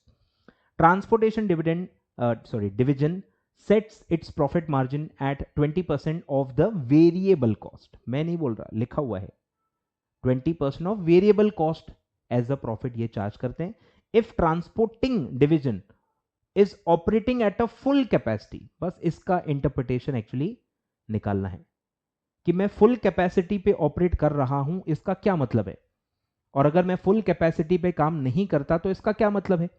Full capacity का मतलब है कि आपको और कोई ऑर्डर नहीं चाहिए, मतलब कोई अनयूटिलाइज्ड कैपेसिटी नहीं है कि आज आप सस्ता रेट दे दो ताकि आपकी कैपेसिटी फुल्ली यूटिलाइज हो जाए, ठीक है, इस टाइप के क्वेश्चंस इसमें आते हैं, एक्सपोर्ट ऑर्डर या एक चीप रेट पे आप बेचो ताकि आपकी कैपेसिटी फुल्ली यूटिलाइज हो जाए, ऐसा कोई सिचुएशन है ही नहीं, क्योंकि मेरी तो फुल कैपेसिटी है, मैं और नए ऑर्डर ले ही नहीं सकता, तो मैं कम पे क्यों चार्ज करूं आपको, मैं तो फुल प्राइस पे चार्ज करूंगा, मैं तो फुल कॉस्ट रिकवर करूंगा। 2 टाइप के वैल्यूएशन होते हैं इसमें, एक है या तो आप सिर्फ वेरिएबल कॉस्ट चार्ज करते हो या तो आप टोटल कॉस्ट चार्ज करते हो। वेरिएबल कॉस्ट वाला कंसेप्ट कब चलता है, जब आपकी अंडर यूटिलाइज्ड कैपेसिटी है, तो आप कम प्राइस देने की सोचते हो ताकि आपको ऑर्डर मिले, तो वो अलग प्राइसिंग होती है। यहां आप ऑलरेडी फुल कैपेसिटी पे हो, आपको कोई नया ऑर्डर नहीं चाहिए, तो आप वेरिएबल कॉस्ट पे चार्ज नहीं करोगे, आप फुल कॉस्ट पे चार्ज करोगे, मतलब पूरी सेलिंग प्राइस चार्ज करोगे, और सेलिंग प्राइस किस पे निकलेगी? फुल कॉस्ट पे।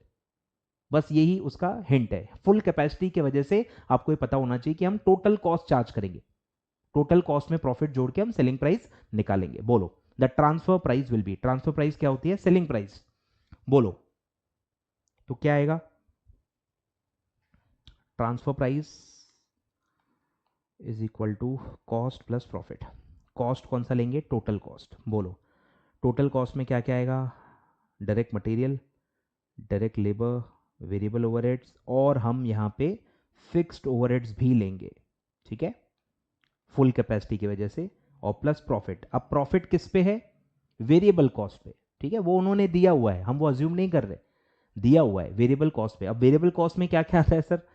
Material, labour overhead, variable overhead, ठीक है। बोलो, तो ये तीन आएंगे, 50 प्लस 15 प्लस 3, इसका 20%। बोलो, पहले टोटल कॉस्ट निकाल लो, 50 प्लस 15 प्लस 3 प्लस 35, आपका कॉस्ट है 103 रुपये, प्लस प्रॉफिट निकालो, वेरिएबल कॉस्ट निकालो उसके लिए, 50 प्लस 15 प्लस 3, वेरिएबल कॉस्ट है 68, 68 का 20% दैट कम्स टू 13.6। तो आपका ट्रांसफर प्राइस क्या आएगा? 103 प्लस 13.6 दैट कम्स टू 116.6, 116.6, ठीक है। तो फुल कैपेसिटी की वजह से आपको यहां पे फिक्स कॉस्ट भी लेनी है। बढ़े आगे। ट्रांसफर प्राइसिंग के ऐसे ही रहते हैं, लॉजिक बेस्ड ही क्वेश्चंस होते हैं, कुछ खास मैथमेटिक्स या कुछ खास वर्किंग नहीं होती है, लॉजिक पकड़ना होता है बस। आगे बढ़ते हैं। बोलो भाई, question 25, achieve goal congruence, realistic performance evaluation, maintain autonomy of the divisions are the objectives met by which of the method of transfer pricing. अब ये थोड़ा अंदर का क्वेश्चन है, पढ़ा होगा तो ही समझेगा, नहीं तो नहीं समझेगा, ठीक है। तो ये आता है मार्केट बेस्ड ट्रांसफर प्राइसिंग। कि मार्केट बेस में क्या होता है? मार्केट बेस में क्या करते हो आप? कि मार्केट में जो रेट चल रहे हैं आप वो चार्ज करते हो। ये सबसे बेस्ट मेथड है ट्रांसफर प्राइसिंग की, इसमें कोई भेदभाव नहीं है, कोई फेवरेटिज्म नहीं है, किसी को बुरा नहीं लगता। क्योंकि अगर ये एक कंपनी ना होती, अगर ये सारे डिविजन्स एक कंपनी के अंदर नहीं आते, अगर ये अलग अलग कंपनी होते तो क्या करते? मार्केट प्राइस पे डील करते ना। इसीलिए सबसे बेस्ट होता है मार्केट प्राइस, और मार्केट प्राइस के वजह से ही आपके बेनिफिट्स होते हैं। गोल कॉन्ग्रुएंस, रियलिस्टिक परफॉर्मेंस इवैल्यूएशन, बराबर रियलिस्टिक माना जाता है, हम कोई फेवर कर ही नहीं रहे, भाई मेरा ही भाई है, मेरे ही घर में रहता है तो मैं कम चार्ज करता है, ऐसा कुछ हो ही नहीं रहा ना।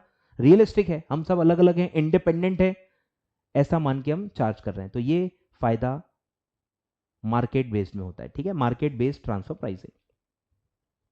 आगे बढ़ते हैं, सेम घिसा पिटा सिमिलर क्वेश्चन। बोलो, प्रॉफिट है 20,000, ब्रेक इवन पॉइंट है 2 लाख, पीवी रेशियो है 40%, what will be the margin of safety? Simple question है, मार्जिन ऑफ सेफ्टी का फॉर्मूला बता दो, net profit upon PV ratio. Net profit दिया हुआ है sir 20,000, divided by PV ratio भी दिया हुआ है सर 40%। बोलो कितना आएगा? 50,000। ये भी काफी इजी क्वेश्चन है, ठीक है। बढ़े आगे। तो ये आप ध्यान दे रहे हो ना, मैं बोल नहीं रहा पर आपको ध्यान देना है। टफ क्वेश्चंस भी हैं लेकिन इजी मलाई क्वेश्चंस भी हैं, तो सारे टफ सोच के पूरा चैप्टर मत छोड़ देना, ठीक है, ध्यान दो। आगे बढ़ते हैं। अब ये एक आया है, इसको कहते हैं सेमी वेरिएबल टाइप, ठीक है, जो मैंने एक और बताया था ना, ये वही है। दो अलग अलग लेवल्स पे दो अलग अलग चीजें दी रहेंगी, ये वही है, ठीक है। और आई थिंक एक ही डेटा पे 5 क्वेश्चंस आए हैं, yes you heard it right, एक ही डेटा पे आई थिंक 4-5 क्वेश्चन आ गए हैं। नहीं, 4-5 क्वेश्चन नहीं है, सॉरी, 2 हैं, नहीं 3 है, 3, ठीक है, 3 क्वेश्चन आ गए। मैंने बताया था ना 2-3 चीजें पूछ सकते हैं, तो ये वही है जो हमने पहला क्वेश्चन किया था, I think first second third जो प्रैक्टिकल क्वेश्चन था ये उसी वाला है, सेम टाइप है। बोलो क्या है? अब देखो दिया है वॉल्यूम, पहले क्या दिया था? कॉस्ट ऑफ सेल, तो हमने रेशो निकाला था, PV ratio, variable cost ratio, यहाँ पे वो नहीं निकाल सकते, यहाँ यूनिट दिया है तो यहाँ पर यूनिट आएगा, सारी चीजें पर यूनिट आएंगी, ठीक है। तो यूनिट्स में आपको डेटा दिया है, 2 अलग अलग लेवल ऑफ प्रोडक्शन दिए हैं और उन पे आपके मेंटेनेंस एक्सपेंस दिए हैं। तो आपको बस पहले ये समझना है कि ये maintenance expense semi variable cost होते हैं, सेमी वेरिएबल कॉस्ट होते हैं। इसमें कुछ पार्ट फिक्स है, कुछ पार्ट वेरिएबल है, और यही आपको स्प्लिट करना है। बोलो, सबसे पहला है बताइए वेरिएबल कॉस्ट पर यूनिट क्या है। ठीक है, मैंने फॉर्मूला बता दिया था आपको। Variable cost per unit is equal to change in cost upon change in volume या आउटपुट। ठीक है, बोलो change in cost 1,02,000 minus 84,000 divided by change in output 1,50,000 minus 1,20,000। ठीक है, बोलो 1,02,000 माइनस 84,000 18,000 और नीचे आएगा 30,000। बोलो तो पर यूनिट कितना आएगा? 0.6 पर यूनिट। आ रहा है ख्याल में? बस फॉर्मूला लगाओ, आंसर आ गया। तो ये मैंने ऑलरेडी आपको बता दिया है, variable cost per unit is equal to change in cost upon change in output. Change in cost upon change in output. Clear है? अब इसी डेटा को लेके आपको बताना है कि टोटल फिक्स कॉस्ट क्या है, मतलब आपको स्प्लिट करना है। आपका वेरिएबल कॉस्ट पर यूनिट आ गया, टोटल कॉस्ट दिया हुआ है मेंटेनेंस का। अब कोई भी एक लेवल पे आप इसको स्प्लिट कर दो। बोलो पहले फॉर्मूला क्या है? Sorry, fix cost is equal to total cost minus variable cost. ये जो कॉस्ट है 84, 1,02,000, ये क्या है? ये टोटल कॉस्ट है, टोटल सेमी वेरिएबल कॉस्ट। ठीक है, तो इसको मैं टोटल कॉस्ट कहूंगा। कोई भी एक लेवल पे आप ले सकते हो, तो मैं 84,000 वाला ले रहा हूं। बोलो 84,000 माइनस 84,000 वाला कौन सा लेवल है? 1,20,000 यूनिट्स का। बोलो अगर मेरा वेरिएबल कॉस्ट 0.6 पर यूनिट है और मेरा वॉल्यूम है 1,20,000, तो मेरा टोटल वेरिएबल कॉस्ट क्या आएगा? टोटल वेरिएबल कॉस्ट कैसे निकालते हैं? Variable cost per unit into output. Variable cost per unit into output. ठीक है, बोलो तो 1,20,000 मेरा आउटपुट है इनटू 0.6 मेरा वेरिएबल कॉस्ट पर यूनिट है। बोलो कितना आएगा? तो वो आएगा 72,000। 84,000 माइनस 74,000 तो वो आएगा 12,000। और आप ये कोई भी लेवल पे निकाल सकते हो, 12,000 ही आएगा। क्लियर है? बहुत ही सिंपल टाइप है, रिपीट जरूर होगा, हो चुका है। ठीक है, ध्यान दो। आ जाओ, अब पूछा है, अलग ही पूछा है कि अगर आपका आउटपुट 1,40,000 है, मतलब आप हंसोगे क्वेश्चन पढ़ के। अगर आपका आउटपुट 1,40,000 है तो बताइए आपका टोटल वेरिएबल ओवरहेड कितना होगा? अब भी हमने जो निकाला, ये जो हमने निकाला, ये क्या निकाला? Bracket total variable cost. बस ये हमने 120 में निकाला। अब उन्होंने एक हाइपोथेटिकल लेवल दे दिए कि 1,40,000 पे निकाल के बताओ। मतलब आपको सिर्फ मल्टीप्लाई करना है, समझ रहे हो? मतलब आपको क्या करना है? Total variable cost is equal two variable cost per unit into output. Variable cost per unit constant रहता है, यही तो मजा है मार्जिनल कॉस्टिंग का। Variable cost per unit constant रहता है 0.6, और आउटपुट आपको क्वेश्चन में दिया हुआ है, बस मल्टीप्लाई कर लो और 1 मार्क लेके चले जाओ। बोलो 84,000, ये 84,000 और वो 84,000 का कोई लेना देना नहीं है। ये सिर्फ वेरिएबल कॉस्ट है एक सर्टेन लेवल पे, और वो 84,000 टोटल सेमी वेरिएबल कॉस्ट है अलग लेवल पे। ठीक है, तो दोनों को मैच मत करना, कोइंसिडेंस है कि 84 आ गया है। ठीक है, चलिए बढ़े आगे। तो ये सिंपल 3 मार्क्स फुकट के आपको मिल चुके हैं। आगे बढ़ते हैं। सेम देखो, चेंज चेंज चेंज मैंने बताया ना, ये मैंने उसमें ही बताया था, याद करो, पीवी रेशो ही बताया था। देखो क्योंकि इस टाइप के क्वेश्चन आते हैं। ध्यान दो, दो अलग अलग ईयर्स का डेटा दिया है। अब इसमें डायरेक्टली आपको ध्यान का देना है कि भैया सेल्स ही दिया है, डायरेक्टली सेल्स दिया है, और डायरेक्टली पीवी रेशो ही पूछा है। मतलब कुछ भी करने की जरूरत नहीं है, डायरेक्टली फॉर्मूला लगाओ। बोलो PV ratio is equal to change in profit,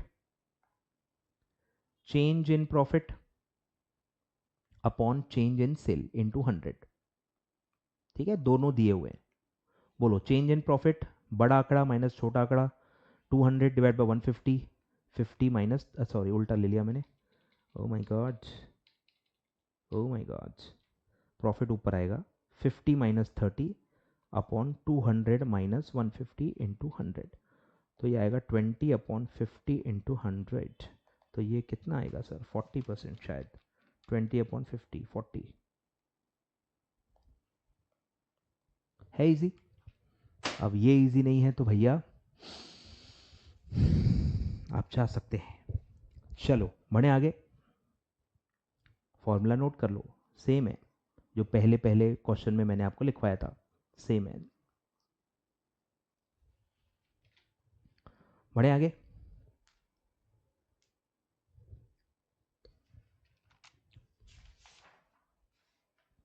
चलो अच्छा, इसी पे और क्वेश्चन है, वाह, और फ्री के मार्क्स। टोटल फिक्स्ड एक्सपेंसेस बताओ, बोलो। पीवी रेशो निकल गया है, अब टोटल फिक्स एक्सपेंसेस कैसे निकालेंगे बोलो। पीवी रेशो से आप कंट्रीब्यूशन निकाल सकते हो और प्रॉफिट आपको दिया हुआ है, याद आ रहा है दूसरा फॉर्मूला। कंट्रीब्यूशन माइनस प्रॉफिट करोगे, कंट्रीब्यूशन माइनस प्रॉफिट करोगे तो फिक्स कॉस्ट आएगा, ठीक है। तो fix cost is equal to contribution minus profit, कोई भी एक लेवल पे आप ले लो। कंट्रीब्यूशन पीवी रेशो से आएगा, मैं 2020 का लेता हूँ डेटा, बोलो 150 लाख है, तो 150 lakh sale into PV ratio आया था अपना 40%, और प्रॉफिट है 30 लाख, सब दिया हुआ है, 150 लाख भी यहाँ दिया है, 30 भी यहाँ दिया है, ठीक है। सेल इनटू पीवी रेशो आपका आ जाएगा कंट्रीब्यूशन माइनस प्रॉफिट दिया हुआ है 30 लाख, बोलो।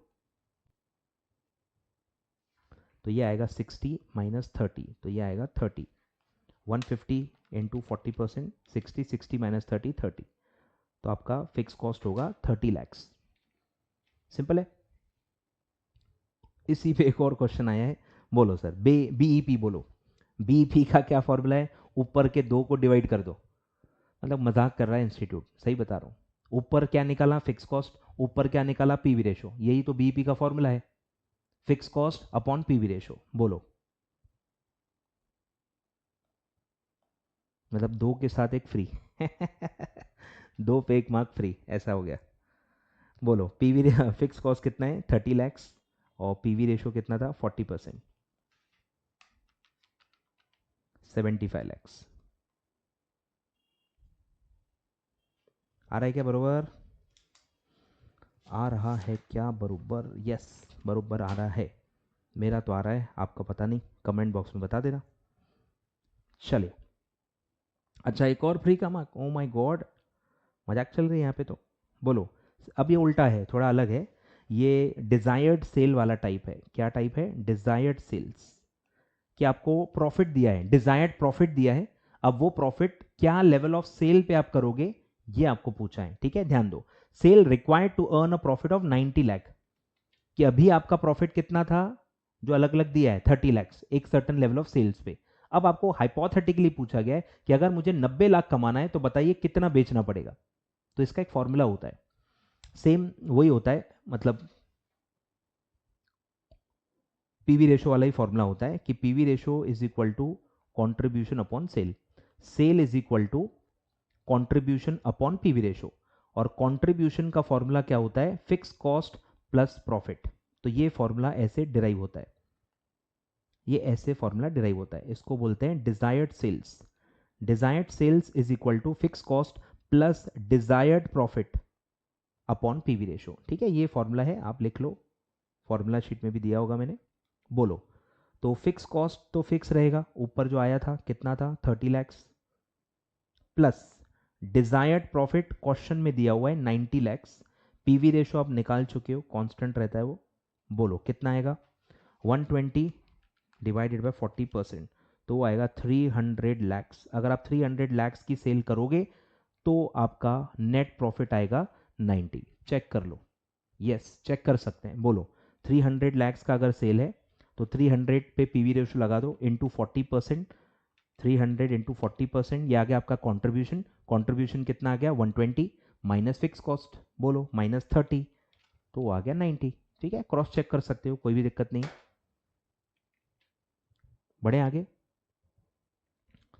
अच्छा एक और क्वेश्चन है, ओ माय गॉड, प्रॉफिट और loss that would rise if the sales were 280। अब ये सीधा क्वेश्चन है, पहले उन्होंने उल्टा क्वेश्चन पूछा, 90 लाख कमाना है तो बताओ कितना बेचना पड़ेगा, अब बोल रहे हैं 280 लाख बेचेंगे तो कितना कमाएंगे, मतलब ये नॉर्मल फॉरवर्ड क्वेश्चन है।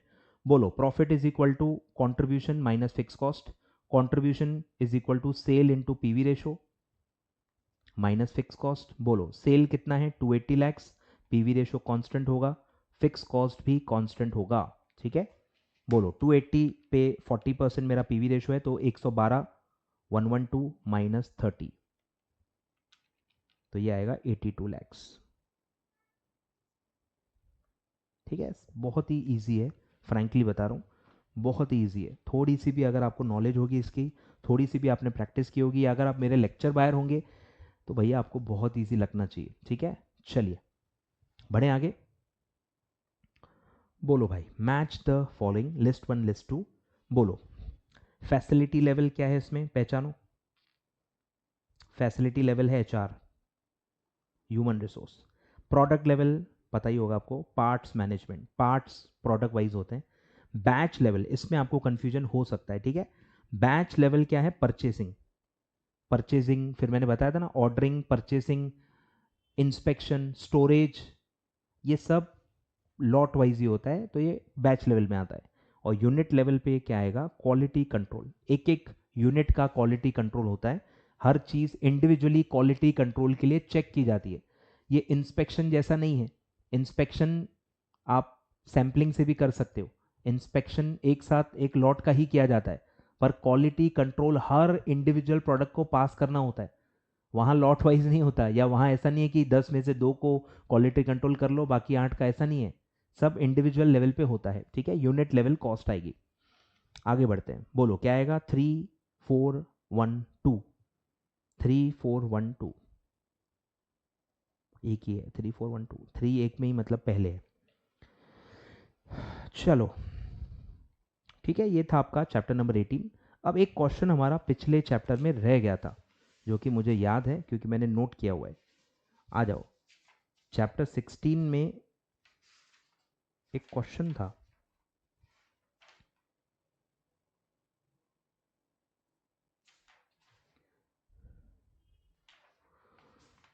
हो गया भाई,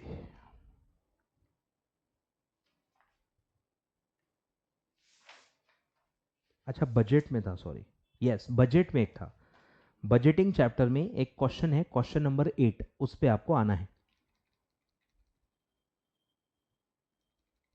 बजटिंग में, बजटिंग बजटिंग बजटिंग बजटिंग,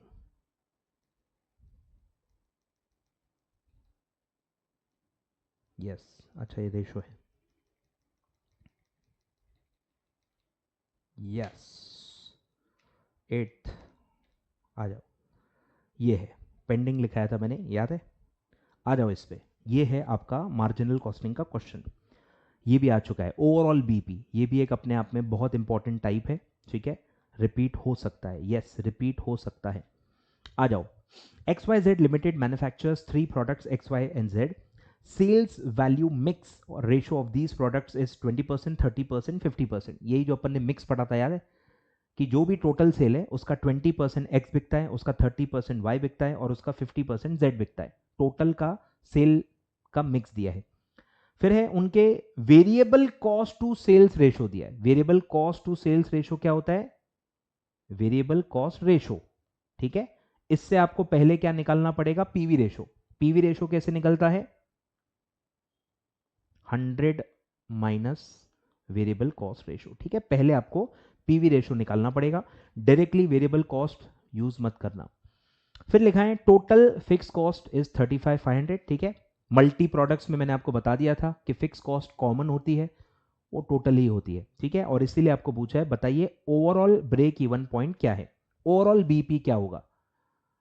तो ओवरऑल बीपी यानी पहले बीपी का मुझे फॉर्मूला बताओ, बीपी का फॉर्मूला क्या है, वैल्यू में पूछा है, fix cost upon PV ratio. Fix cost तो होती ओवरऑल है, आपको सिर्फ क्या निकालना है, ओवरऑल पीवी रेशो, आपको सिर्फ क्या निकालना है, ओवरऑल पीवी रेशो। तो इसका क्या फॉर्मूला होता है, individual PV ratio into their sales mix, individual PV ratio into their sales mix, तो ये उसका प्रपोर्शन आएगा, टोटल पीवी रेशो में आपका कितना योगदान है, टोटल पीवी रेशो में आपका कितना योगदान है, एक इंडिविजुअल प्रोडक्ट का कितना रेशो है वो आपको पता चलेगा, और फिर वो तीनों का आप एडअप करोगे तो आपको टोटल पीवी रेशो मिलेगा। कैसे, चलिए देखते हैं। सबसे पहले मुझे बताइए पीवी रेशो क्या आएगा, पीवी रेशो निकालो, एक्स वाई एंड जेड। बोलो एक्स का क्या आएगा, 100 माइनस वेरिएबल कॉस्ट रेशो करना है, ठीक है, ओरली आ जाएगा। बोलो 100 माइनस 50 50, 100 माइनस 30 70, 100 माइनस 20 80, इतना आ गया। अब है सेल्स मिक्स, बोलो सेल्स मिक्स कितना है, 20%, ये उतना ही रहेगा भाई, इसको कुछ नहीं करना है। बोलो अब तुमको निकालना है पीवी रेशो इंडिविजुअल, यानी उनका जो कंट्रीब्यूशन, उनका जो वेटेज है तो वो आएगा, फिर इनको एडअप करोगे तो टोटल आ जाएगा। बोलो 50% का 20%, 50 मतलब आपको 50 लेना है, 50% नहीं लेना है, सिर्फ 50 लेना है। इंडिविजुअल पीवी रेशो कितना है 50, उसका 20%, तो ये आएगा 10%। ओवरऑल पीवी में इसका कितना पीवी आएगा 10%। फिर 70 का 30%, तो वाई का पीवी कितना आएगा टोटल में 21। फिर 80 का 50 ये आएगा 40। तो सबको अब आप ऐड कर सकते हो। देखो कुछ बच्चे भी बोलेंगे सर ये इंडिविजुअल पीवी रेशो है, इन सबको टोटल मार लो वो भी आ गया। अरे पर सबका इक्वल कंट्रीब्यूशन नहीं है ना, सब क्या 1:1:1 है क्या? नहीं, तो डायरेक्टली ऐड नहीं कर सकते ना, उनका सेल्स में कंट्रीब्यूशन, उनका मिक्स अलग है, तो उनको पहले उनके मिक्स, उनके वेटेज से मल्टीप्लाई करना जरूरी है और फिर आप ऐड कर सकते हो, क्योंकि वो सेम बेस पे आ जाते हैं। तो ये हमने पहले उनको सेम बेस पे लाया और अब आप इनको ऐड कर सकते हो क्योंकि ये सेम बेस पे। बोलो 10 + 21 + 40 दैट कम्स टू 71%। तो आपका ओवरऑल बीईपी कितना है 71%। तो बोलो overall BEP is equal to fixed cost upon overall PV ratio। बोलो fixed cost 35,500 divided by 71%, 50,000। Overall BEP है 50,000। आ रहा है ख्याल में? तो बस ये स्टेप इंपॉर्टेंट है, पहले आपको 100 माइनस वेरिएबल कॉस्ट करना है, ठीक है, पीवी रेशो निकालना है और पीवी रेशो के उसको मिक्स में मल्टीप्लाई करना है, तो सेम बेस पे आपका पीवी रेशो आएगा और फिर आप उनको एडअप करके ओवरऑल पीवी रेशो निकाल सकते हो। ठीक है, थोड़ा ऑड है, रेगुलर क्वेश्चन नहीं है, ये थोड़ा अलग है बट काफ़ी इजी है, मैथमेटिक्स बहुत ज़्यादा हाई नहीं है इसमें। ठीक है, पहले आपने क्या किया, वेरिएबल कॉस्ट से पीवी रेशो निकाला और फिर पीवी रेशो को उनके इंडिविजुअल सेल्स मिक्स से मल्टीप्लाई किया, तो फिर आपका इंडिविजुअल या क्या बोलूँ उसको वेटेड पीवी रेशो निकला, फिर इंडिविजुअल जो उनका वेट है उसको आपने ऐड किया तो टोटल पीवी रेशो आ जाएगा। चलिए क्लियर है? तो ये हमारा हो गया चैप्टर 18। ठीक है, फुल चैप्टर 18 और उसका ये जो एक क्वेश्चन बाकी था वो भी मैंने कर लिया। अब हमारा क्या क्या बचा है सर? चैप्टर 19, 20, 21, 22। तो 19, 20, 22 ये तो वैल्यूएशन वाले 3 टॉपिक्स हैं और 21 आपका शेयर बेस्ड पेमेंट है, उसमें से तो 2-3 ही क्वेश्चन आए हैं। तो ये जो पूरे 4 टॉपिक्स हैं वो हम नेक्स्ट पार्ट में पढ़ने वाले। यस, नेक्स्ट पार्ट हमारा लास्ट पार्ट होगा for corporate and management accounting MCQ series past paper. ठीक है, तो ये सेकेंड लास्ट था, आई होप अच्छे से आपको समझ में आ गया होगा। मैंने कोई भी शॉर्टकट नहीं लिया है सर, सारे प्रैक्टिकल अच्छे से डिटेल में with working, with explanation, with जो भी है कैलकुलेशन सारे आपको बता दिए। आई होप आपको हर क्वेश्चन अच्छे से समझा होगा। हल्का पुल्का 1-2 जगह आपको अगर टफ लग रहा होगा, थोड़ा सा आपको पर्सनल एफर्ट करना पड़ेगा, थोड़ा कैलकुलेटर 2-3 बार चला के देखना पड़ेगा, धीरे धीरे आपको चीज़ें ईजी लगेंगी। ठीक है, तो नेक्स्ट पार्ट में मिलेंगे। नेक्स्ट पार्ट हमारा लास्ट पार्ट होगा, उसमें भी जितना भी टाइम लगेगा हम करेंगे। 19, 20, 21, 22 चारों चैप्टर में नेक्स्ट पार्ट में कवर करवाने वाला हूँ। ठीक है, thank you so much for watching, do like the video and do subscribe my channel. ठीक है, और आई होप आप अपने फ्रेंड्स तक इस सीरीज को जरूर पहुंचाएंगे। Thank you so much.